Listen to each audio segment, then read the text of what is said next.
बिल्कुल उसी क्रम में जुड़े हों, लेकिन एक रूप जीवन रक्षक दवा बन जाए और दूसरा रूप एक खतरनाक जहर।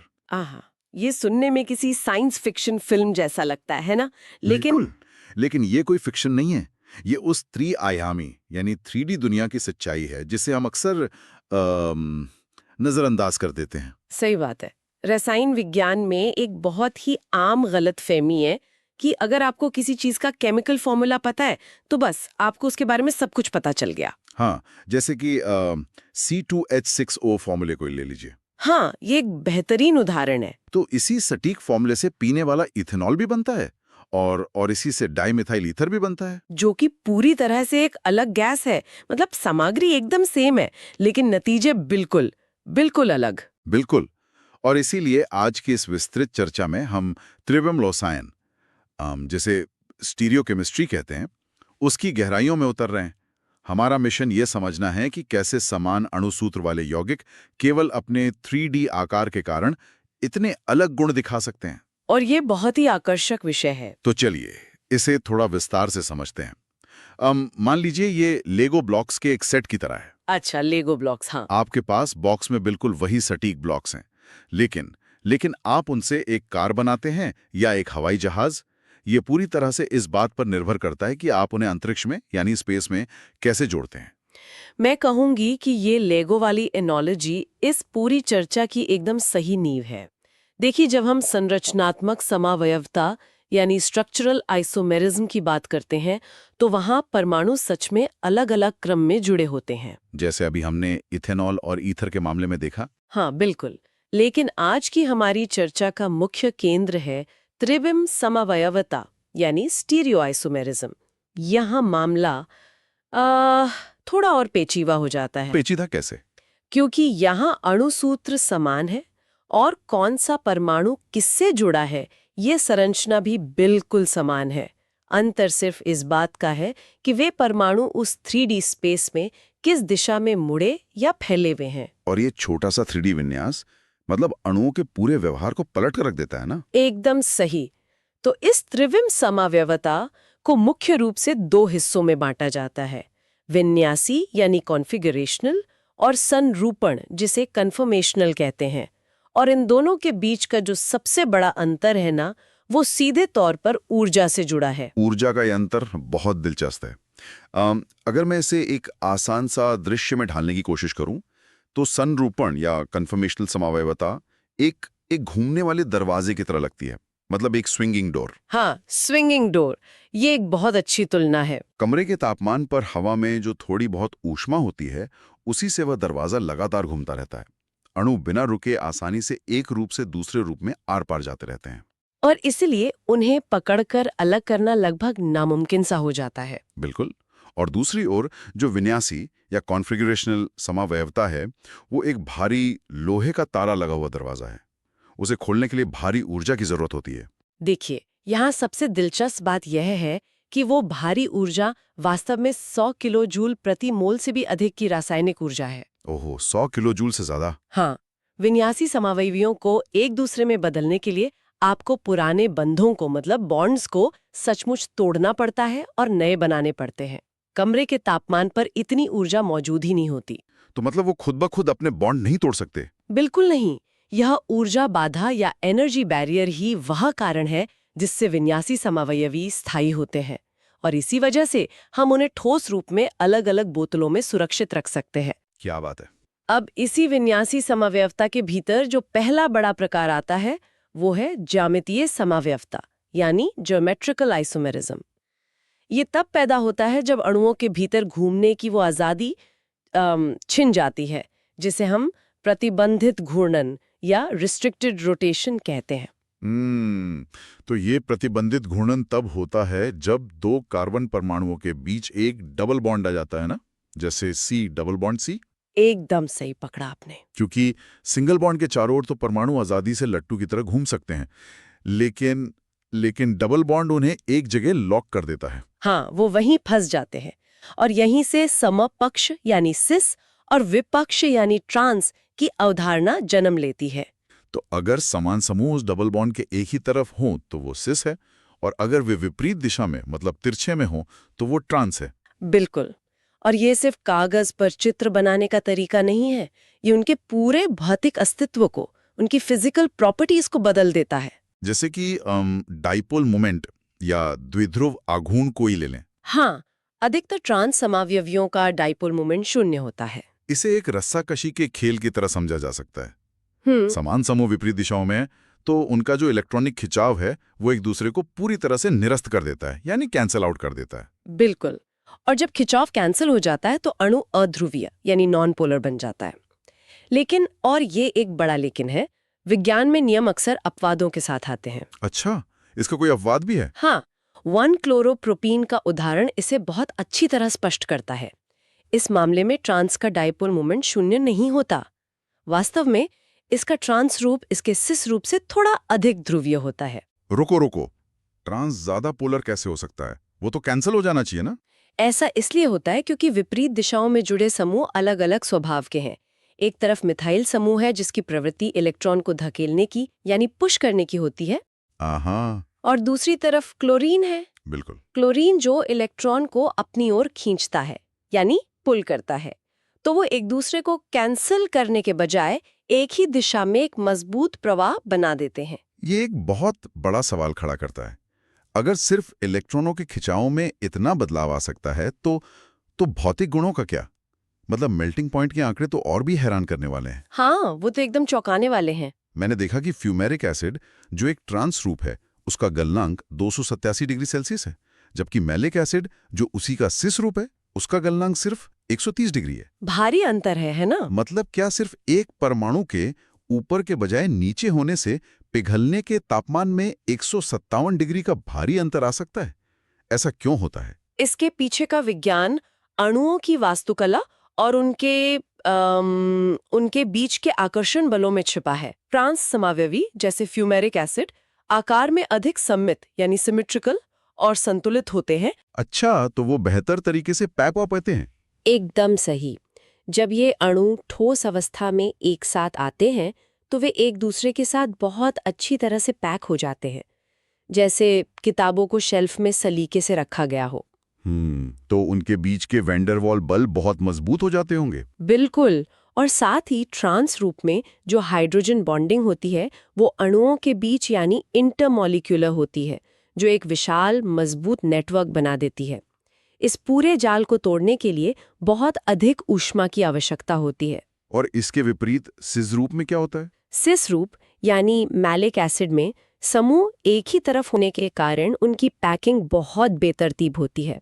और सबसे अहम बात, सिस रूप में अणु दूसरों के साथ जुड़ने के बजाय अपने ही भीतर हाइड्रोजन बॉन्ड बना लेते हैं। ओह, इंट्रामॉलिक्यूलर बॉन्डिंग। हाँ, वे खुद में ही उलझ जाते हैं, जिससे उनके बीच का आपसी आकर्षण कमजोर पड़ जाता है और उन्हें पिघलाना आसान हो जाता है। खुद में उलझे हुए अणु आसानी से अलग हो जाएंगे, ये तो बहुत ही तार्किक है। और ये सिस और ट्रांस का फर्क रासायनिक प्रतिक्रियाओं में भी साफ दिखाई देता है। बिल्कुल दिखाई देता है। अगर मैलिक एसिड जो कि सिस है उसे 140 डिग्री पे गर्म किया जाए तो वो आसानी से पानी का एक अणु निकालकर चक्रीय संरचना यानी एनहाइड्राइड बना लेता है। क्योंकि दोनों कार्बोक्सिलिक समूह एक ही तरफ हैं, बहुत करीब हैं, तो वे तुरंत आपस में प्रतिक्रिया कर लेते हैं। हाँ, लेकिन फ्यूमेरिक एसिड जो ट्रांस है उसमें वे समूह विपरीत दिशाओं में हैं, एक दूसरे से दूर हैं। उसे एनहाइड्राइड बनाने के लिए लगभग 270 डिग्री तक गर्म करना पड़ता है। और मजे की बात देखिए, उस 270 डिग्री के उच्च तापमान पर भी फ्यूमेरिक एसिड सीधे एनहाइड्राइड नहीं बनाता। अच्छा, तो पहले क्या होता है? पहले वो अत्यधिक ऊष्मा उसे अपने बॉन्ड तोड़ने और वापस सिस रूप में बदलने पर मजबूर करती है, और तब जाके प्रतिक्रिया होती है। वाओ! हालांकि मैं यहाँ एक बात साफ कर दूं, गलनांक के मामले में हमेशा ट्रांस ही नहीं जीतता। आइसोक्रोटोनिक एसिड जो सिस है उसका गलनांक 15 डिग्री है, जबकि क्रोटोनिक एसिड जो ट्रांस है उसका 72 डिग्री है। हाँ, यहाँ भी ट्रांस ही ज्यादा है, लेकिन अंतर उतना बड़ा नहीं है। सही कहा। ये याद रखना जरूरी है कि अणु का आकार और क्रिस्टल लैटिस हर यौगिक के लिए अद्वितीय होता है, इसलिए अपवाद हमेशा मिलेंगे। और यहाँ से कहानी सच में दिलचस्प हो जाती है। अभी तक हमने बात की कि अणु गर्मी के साथ, पिघलने के साथ कैसे कैसे व्यवहार करते हैं, लेकिन त्रिविम समावयवता का एक दूसरा प्रकार भी है। हाँ, प्रकाशिक समावयवता। बिल्कुल, ऑप्टिकल आइसोमेरिज्म, जो इन अणुओं के एक बिल्कुल अदृश्य और रहस्यमयी गुण को उजागर करता है। यहाँ अणु ऊष्मा से नहीं बल्कि प्रकाश के साथ खेल रहे हैं। और इसे समझने के लिए हमें पहले प्रकाश को ही समझना होगा। हम यहाँ समतल ध्रुवित प्रकाश यानी प्लेन पोलराइज्ड लाइट या पीपीएल की बात कर रहे हैं। साधारण प्रकाश तो हर दिशा में कंपन करता है ना? हाँ, साधारण प्रकाश जैसे बल्ब या सूरज की रोशनी एक बेतरतीब भीड़ की तरह है जो सभी दिशाओं में कंपन करती है। लेकिन जब इस प्रकाश को एक निकोल प्रिज्म से गुजारा जाता है, जो कि कैल्साइट क्रिस्टल से बना एक खास फिल्टर होता है। बिल्कुल, तो ये प्रिज्म एक संकरे दरवाजे की तरह काम करता है। ये केवल एक ही तल में कंपन करने वाले प्रकाश को बाहर आने देता है। इसे ही हम पीपीएल कहते हैं। अब जादू यह है कि कुछ खास अणु इस प्रकाश के तल को घुमा सकते हैं। तो जो अणु इस पीपीएल को दाईं ओर यानी क्लॉकवाइज घुमाते हैं, हाँ, उन्हें दक्षिण ध्रुवण घूर्णक या डी फॉर्म कहा जाता है ना? हाँ, या प्लस फॉर्म। और जो प्रकाश को बाई ओर यानी एंटी क्लॉकवाइज घुमाते हैं, उन्हें वाम ध्रुवण घूर्णक या एल फॉर्म कहते हैं। लेकिन कोई अणु प्रकाश को ऐसे मोड़ता ही क्यों है? इसका जवाब एक बहुत ही विशेष शब्द में छिपा है, किरैलिटा यानी कायरैलिटी। एक कायरल कार्बन वो होता है जिससे 4 बिल्कुल अलग अलग परमाणु या समूह जुड़े हों। जैसे लैक्टिक एसिड का उदाहरण लें। हाँ, लैक्टिक एसिड में एक कार्बन से हाइड्रोजन, हाइड्रोक्सिल समूह, मिथाइल समूह और कार्बोक्सिलिक समूह जुड़े होते हैं, चारों अलग। और here is where it gets really interesting. जब एक कार्बन से 4 अलग अलग समूह जुड़ जाते हैं तो उस अणु में सममिति यानी सिमेट्री का पूरी तरह से अभाव हो जाता है। वो पूरी तरह असम्मित यानी एसिमेट्रिकल बन जाता है। अगर इसे एक आम उदाहरण से समझा जाए तो ये हमारे दाएं और बाएं हाथ के दस्तानों की तरह है। दोनों दस्ताने देखने में बिल्कुल एक जैसे लगते हैं, लेकिन दाएं हाथ का दस्ताना आप बाएं हाथ में नहीं पहन सकते। बहुत ही सटीक उदाहरण है। वे एक दूसरे के दर्पण प्रतिबिंब मतलब मिरर इमेजेस तो है, लेकिन एक दूसरे पर सुपर इम्पोज नहीं हो सकते। और इन्हीं सुपर इम्पोज ना होने वाले दर्पण प्रतिबिंबों को रसायन विज्ञान में एनांशियोमर कहा जाता है। और मैं कहूंगी कि अगर हम इसे बड़े परिप्रेक्ष्य में देखें तो एनांशियोमर का ये गुण सिर्फ प्रकाश को मोड़ने तक सीमित नहीं है। हमारे शरीर के एंजाइम्स और रिसेप्टर्स भी एक खास हाथ की तरह होते हैं जो केवल एक विशिष्ट 3D दस्ताने को ही स्वीकार करते हैं। क्या बात है। इसीलिए एक डी फॉर्म अणु अगर जीवन रक्षक दवा के रूप में काम करता है तो उसका एल फॉर्म यानी उसका मिरर इमेज उस रिसेप्टर में बिल्कुल फिट नहीं होगा। वो शरीर के लिए बेकार या विषैला भी हो सकता है। तो अगर मैं एक बीकर में 50% डी फॉर्म और 50% एल फॉर्म दोनों एक साथ मिला दूं तो क्या होगा? तब आधा मिश्रण प्रकाश को दाईं ओर धकेलना चाहेगा और बाकी आधा उसे उतनी ही ताकत से बाईं ओर धकेलना चाहेगा। तो मतलब दोनों बल एक दूसरे को कैंसिल कर देंगे। बिल्कुल, और प्रकाश बिल्कुल सीधा निकल जाएगा। कुल घूर्णन शून्य हो जाएगा।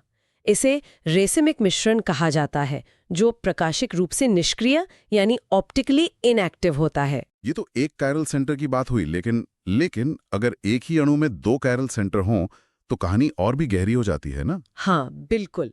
जब 2 कायरल केंद्रों पर असमान समूह होते हैं तो उन्हें एरिथ्रो और थ्रियो रूपों में बांटा जाता है। अगर समान समूह एक ही तरफ हो तो वो एरिथ्रो है और अगर वे विपरीत दिशाओं में हो तो वो थ्रियो है। और यहीं पर सिमेट्री यानी सममिति की भूमिका सबसे बड़ी हो जाती है। मैंने पढ़ा था कि त्रिरन रसायन का एक गोल्डन रूल है। हाँ, गोल्डन रूल वो ये है कि जिस यौगिक में एक भी सममिति का तत्व या एलिमेंट ऑफ सिमेट्री उपस्थित होता है वो अणु प्रकाशिक रूप से निष्क्रिय होगा। सममिति के तत्व 3 प्रकार के हो सकते हैं ना?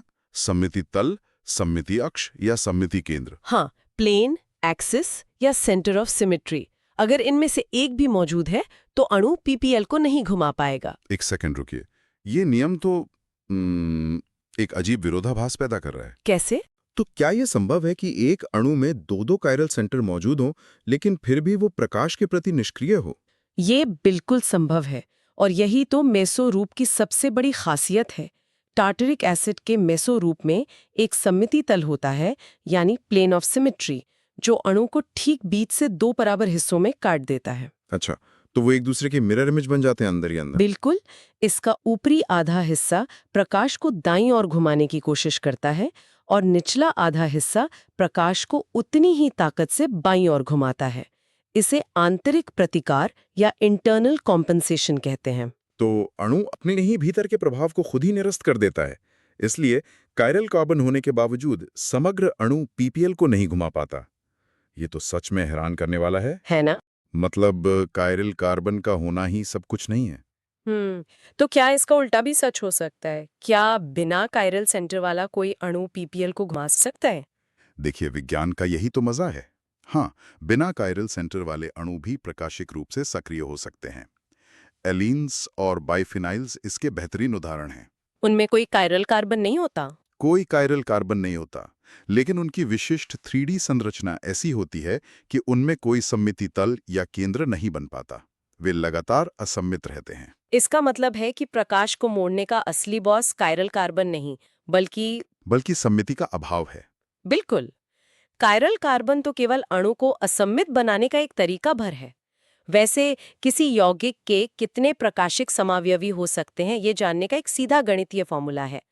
2 to the power n, जहां n कायरल केंद्रों की संख्या है। 2 की पावर n। लेकिन इन सब 3D संरचनाओं की दिमाग में कल्पना करना थोड़ा मुश्किल हो सकता है, और शायद इसीलिए रसायनज्ञों को एक ऐसा तरीका चाहिए था जिससे वे इन जटिल 3D अणुओं को एक सपाट कागज पर आसानी से बना सकें। और यहीं पर फिशर प्रक्षेपण यानी फिशर प्रोजेक्शन की अहमियत सामने आती है। ये 3D दुनिया का एक 2D नक्शा है। हाँ, फिशर प्रोजेक्शन। ये बहुत ही चालाकी से तैयार किया गया एक सिस्टम है। इसमें एक क्षैतिज यानी हॉरिजॉन्टल और एक ऊर्ध्वाधर यानी वर्टिकल रेखा एक दूसरे को काटती हैं। वो जो कटान बिंदु है वही हमारा कायरल सेंटर होता है। तो इसका असल में क्या मतलब है? इस नक्शे को पढ़ने का सही तरीका क्या है? नियम ये है कि क्षैतिज रेखा पर जो बंध है वो कागज के तल से बाहर देखने वाले की ओर आ रहे हैं, जैसे वे गले लगाने के लिए हाथ फैलाए हों। हाँ, बिल्कुल वैसे ही। और ऊर्ध्वाधर रेखा वाले बंध कागज के अंदर दूर जा रहे हैं। इसे तो पृथ्वी के 3D ग्लोब को एक 2D वर्ल्ड मैप में बदलने जैसा माना जा सकता है। ये ग्लोब और मैप वाली तुलना बहुत सटीक है, और क्योंकि एक 3D वास्तविकता को 2D कागज पर चपटा किया गया है, इसलिए इस फिशर प्रोजेक्शन के साथ हम मनमानी नहीं कर सकते। इसके कुछ सख्त नियम हैं। कैसे नियम? पहला नियम, सूत्र को कागज के तल से उठाना नहीं चाहिए और नहीं उसे 90 डिग्री या 270 डिग्री पर घुमाना चाहिए। अगर हम अपनी ग्लोब और मैप वाली एनालॉजी पर वापस जाएं, तो ये समझना आसान हो जाता है कि ऐसा क्यों है। हाँ, बताइए। अगर उस 2D फिशर नक्शे को कागज पर 90 डिग्री घुमा दिया जाए, तो जो क्षैतिज रेखाएं थीं, जो बाहर की ओर आ रही थी, वे अब वर्टिकल यानी अंदर की ओर जाने वाली बन जाएंगी।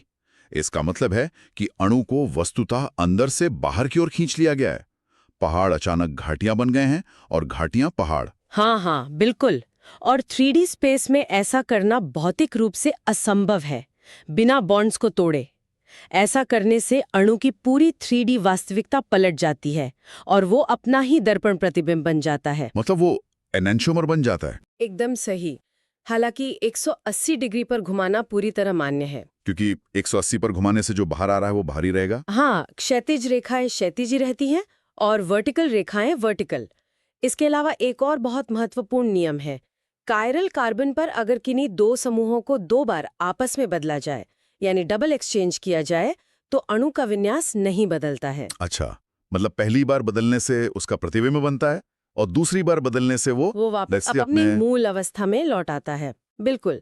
ये नियम सिर्फ किताबी बातें नहीं है, बल्कि यह सुनिश्चित करने के तरीके हैं कि कागज पर बना वो 2D चित्र उसी वास्तविक 3D अणु का सही प्रतिनिधित्व करे। तो देखा जाए तो आज की इस पूरी चर्चा ने यह साबित कर दिया है कि अणुओं की दुनिया में सिर्फ ये मायने नहीं रखता कि कौन से परमाणु मौजूद हैं, बल्कि पूरी कहानी इस बात पर निर्भर करती है कि वे अंतरिक्ष में कैसे सजे हैं। हाँ, उनकी 3D वास्तुकला।